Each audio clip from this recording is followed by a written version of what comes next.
Atletico Bilbao and Barcelona play out a scoreless draw at San Mamés. Jules, it wasn't much of a game. The real story, the injuries to Pedri and Frenkie de Jong. Yeah, quite early on in the games as well, both in the first half. I mean, I think Pedri was the most heartbreaking one because he's literally in tears, and you know it's another muscular injury, and you know this been happening too much, and the poor, really I felt for him, the poor kid watching that game, because I felt like I can completely understand what you must go through in your head. It's crazy. Frankie, Xavi said for both of them it doesn't look good, for Frankie as well, but Frankie hasn't been injured like Pedri has, really. And when you think that Gavi is also injured, he's basically Barcelona's midfielder is out now. It means more Christensen in midfield. Yeah, and could be out for a long time. So it's a real shame. Shout out to Bilbao, by the way. They just played on Thursday night, 7 changes. And and they had players missing as well. Great. And they had, Nico Williams out and stuff. Yeah.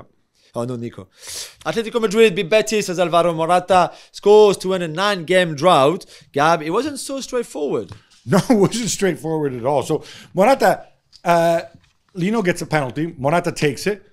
It gets saved. He had 4 rebound attempts to put it in. Didn't do it. I'm a Morata guy, as you know. Thankfully, he scored. They won 2-1 at the end. Oblak, absolute worldly save. Memphis was good as well. Yeah. But by the way, just to give you a sense of Atleti, he takes off both strikers at the end and replaces them with center backs. We're back to Cholo 1.0. Girona stumble at Mallorca, losing 1-0. Gab, it's 1 win in 5 for them. I think 3 defeats in the last 4. Has the bubble burst? 1 win in 5 is a definition of a burst bubble. Yeah. Now, this is a Mallorca team, of course, that played in midweek. They couldn't handle the corner kicks, the set pieces. Girona just they got all turned around. They still had chances at the end. Savio, I think could have equalized. Yeah. But yeah, I think it's mentally draining, and they're falling away. Falling away to where? They're still second in La Liga. Exactly. I still think they can finish second in La Liga. They can finish That's fine. Yeah. Let's not expect them to go and win every game. Yeah. And just because Real Madrid dropped points, it's a big failure because he didn't win.